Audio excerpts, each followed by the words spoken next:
വിതുരയിലെ ambulance തടഞ്ഞതിനെ തുടർന്ന് ആദിവാസി യുവാവ് ചികിത്സ കിട്ടാതെ മരിച്ച സംഭവത്തിൽ കോൺഗ്രസ് നേതാക്കൾക്കെതിരെ എഫ്ഐആർ.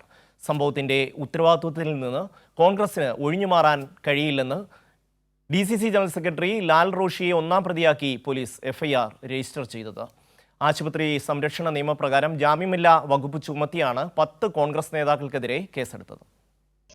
ഗുരുതരാവസ്ഥയിലായ ആദിവാസി യുവാവ് ബിനുവിനെ തിരുവനന്തപുരം മെഡിക്കൽ കോളേജിലേക്ക് മാറ്റുന്നതിനിടെയാണ് യൂത്ത് കോൺഗ്രസ് പ്രവർത്തകർ ആംബുലൻസ് തടഞ്ഞ് പ്രതിഷേധിച്ചത്.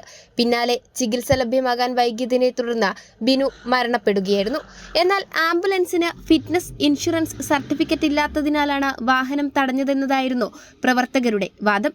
ഫിറ്റ്നസ് ഇൻഷുറൻസ് സർട്ടിഫിക്കറ്റ് രേഖകൾ കൈരളി ന്യൂസ് കഴിഞ്ഞ ദിവസം പുറത്തുവിട്ടതോടെ യൂത്ത് കോൺഗ്രസ് നേതാക്കളുടെ വാദം പച്ചക്കള്ളമാണെന്നും വ്യക്തമായിരിക്കുകയാണ്. ആംബുലൻസിന് ഫിറ്റ്നസും ഇൻഷുറൻസും ഉണ്ടായിരുന്നതായി മോട്ടോർ വാഹന വകുപ്പിന്റെ രേഖകളിൽ വ്യക്തമാക്കുന്നുണ്ട്. ആംബുലൻസിന് 2025 സെപ്റ്റംബർ 29 വരെ ഫിറ്റ്നസ് കാലാവധിയും 2026 ജൂലൈ 16 വരെ ഇൻഷുറൻസുമുണ്ട്. ഈ സാഹചര്യത്തിലാണ് വിതുര സർക്കാർ ആശുപത്രി ഇൻചാർജ് പത്മ കേസരിയുടെ പരാതിയിൽ കോൺഗ്രസ് പ്രവർത്തകർക്കെതിരെ പോലീസ് കേസെടുത്തത്. DCC ജനറൽ സെക്രട്ടറി ലാൽ റോഷിയെ ഒന്നാം പ്രതിയാക്കി പോലീസ് എഫ്ഐആർ രജിസ്റ്റർ ചെയ്തു.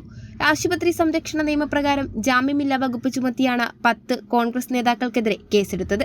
ആശുപത്രി ജീവനക്കാരുടെ കൃത്യനിർവഹണം തടസ്സപ്പെടുത്തി ആംബുലൻസ് തടഞ്ഞുവെച്ചു എന്നീ ഗുരുതര കുറ്റങ്ങളാണ് എഫ്ഐആറിൽ ഉള്ളത്.